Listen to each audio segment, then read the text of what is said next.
Pray with me. Gracious God, we are people in need of your joy, in need of your hope. May we hear how you are speaking to us today. Amen. So it seems as we are nearing the end of the calendar church year, not the end of 2020, but of our church calendar year, Jesus is getting increasingly more troublesome, increasingly more grim, right? We heard that in today's gospel reading. So, in light of the looming outer darkness and the weeping and gnashing of teeth, I want to talk to you about kaleidoscopes, and about scaredy cats, and about a liturgical rationale as to why you can put up your Christmas tree now. Seems logical, right? So kaleidoscopes, let's start there. You remember kaleidoscopes, right? These magical little tube toys. I don't even know if they still make them, but you peer into them, and as you twist and shimmy it and move it and look and peer through various lights, what you see changes, and this beautiful color display unfolds before your eyes. In that moment where you think you see the most astonishing thing and you try to share it with your friends, it gets bumped and suddenly changes. There's all of these different ways of images that come in through the kaleidoscope, the way the colors interact, the way the light comes through, all these different facets and angles. In some ways, it's this living, breathing, stained glass right before your eyes. And I want to suggest that a kaleidoscope might be a helpful image for how we consider parables. You see, I think that there's a temptation for us to think of parables as allegory. To say, well, if this person is Jesus and this person is God, then perhaps these people are us, or these people are those guys over there, because we all know about those guys. We don't get that with parables. Parables are those living, breathing, ever-changing, always offering different points of entry. And so today I want to offer just one point of entry that has resonated with me this week. Which of course brings me to scaredy cats. I am a scaredy cat. I am a jumpy person. I hate being startled. I hate being scared. I hate scary movies. One of my favorite podcasts that I listened to this past summer was called Scaredy Cats.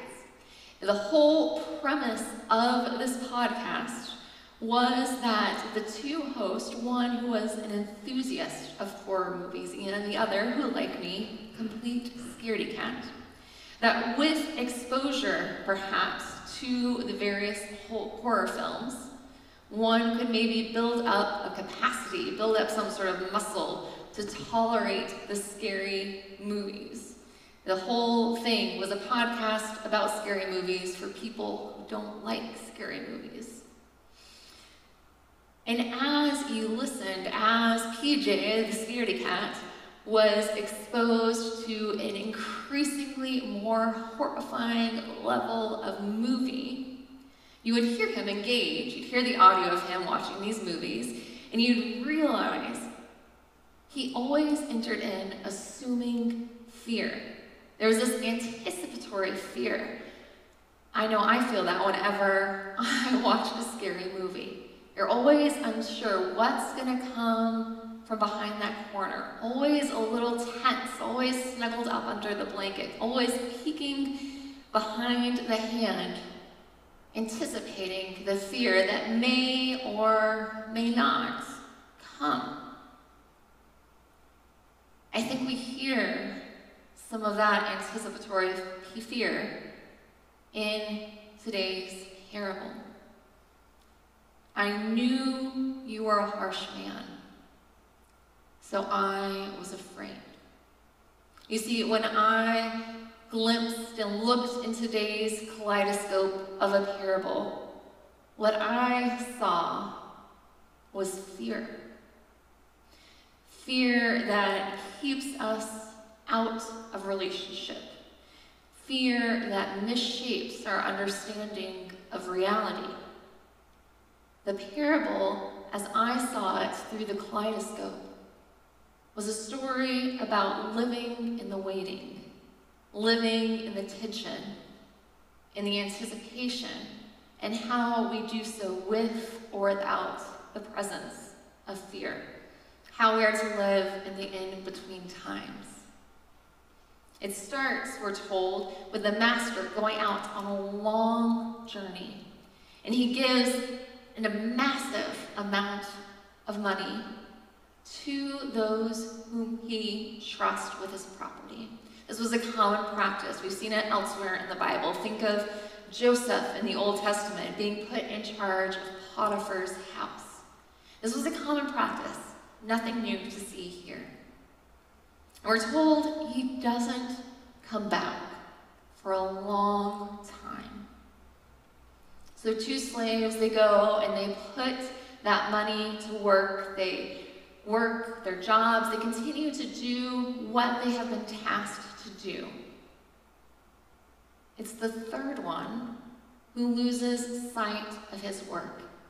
It's the third one who loses sight of his call, that abandons the relationship with the master.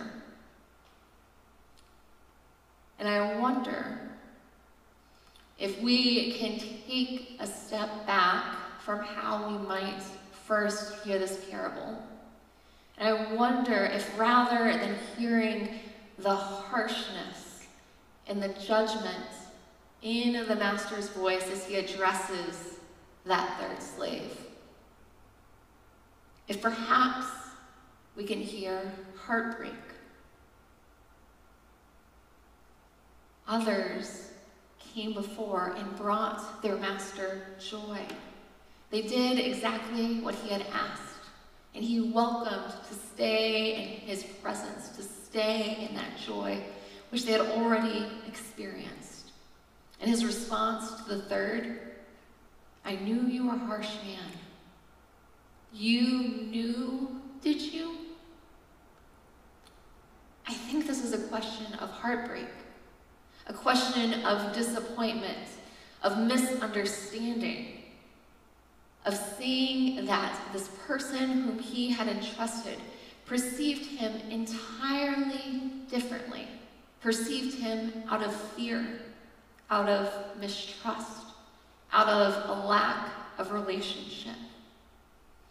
You know, you probably are familiar with the phrase that seeing is believing. I think in this case, believing is seeing.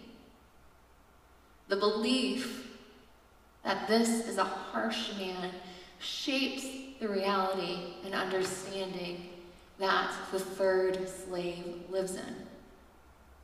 In essence, that third slave is the one who places himself in the outer darkness, outside of the relationship. He's already there. He doesn't need the master to place him there.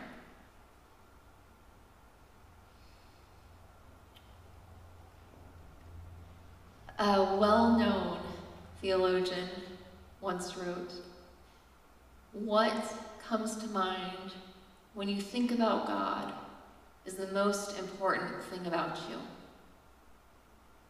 Believing shapes our seeing. So I'm curious, friends, what comes to mind when you think about God? Not the Sunday school answers, not the rote answers that you know in your head. What do you think about when you think about God in your heart, in your body, in your experience? How do you live that view of God? How does it shape your hopes, your desires, your longings, your worries, and even your fear? How is your knowledge of God reflected in how you live? It's a question for all of us to sit with. It's a question that we have to continuously wrestle with, lest we find ourselves on the outside of relationship, on the outside of perceiving what is true about a loving God who gives abundantly, lavishly. Our epistle today described hope as a helmet, as this heavy, weighty thing, not a bicycle helmet as we would think of it today, but as one of those huge, heavy metal helmets. Something that takes muscle, that takes practice getting into. It's a little different from Mary Oliver's picture of hope as a thing with feathers. This hope presented in Thessalonians is weighty. It takes practice. And I think it gives us a glimpse into what that relationship might look like. That relationship with God that then shapes our understanding of reality. It's a hope that makes us able to endure the waiting, to endure the in-between places. Now, I promised you a rationale for being able to put up your Christmas tree, and I know I'll get angry emails after this. Sorry, folks. Including my husband, who has a birthday before Christmas. But, as we noted as we began, Jesus is getting increasingly troublesome as we end our church calendar year. He's speaking more about judgments, and in some ways it's starting to feel a little bit like Advent, right? Has Advent already begun? It's a fair question. You see, traditionally, Advent wasn't just 4 weeks. Advent was a full 7 weeks, and we see that reflected in the readings starting last week, this week, and the week to come. We see these tones of judgment, of longing, of waiting, of anticipating, all of these tones of Advent as we await the first coming of Christ as a babe in the manger, and we look forward to a glorious coming of Christ who will heal and redeem all things in God's time. It feels like, to me, that Advent this year has been even longer than 4 weeks, even longer than 7 weeks. We've been in a long period of waiting, in a long period of longing. So friends, as we near closer, or perhaps we already dip our toe in to Advent, into that longing, into that waiting, let it produce in us a desire to know God, a desire to maintain that relationship, to maintain that connection, to maintain that stubborn hope. Perhaps our Christmas trees could be a sign of that weighty, of that stubborn hope that comes birthed out of a relationship with a God who is more generous, who is more present, who is more loving than we could have ever imagined, and who continually welcomes us into God's joy, here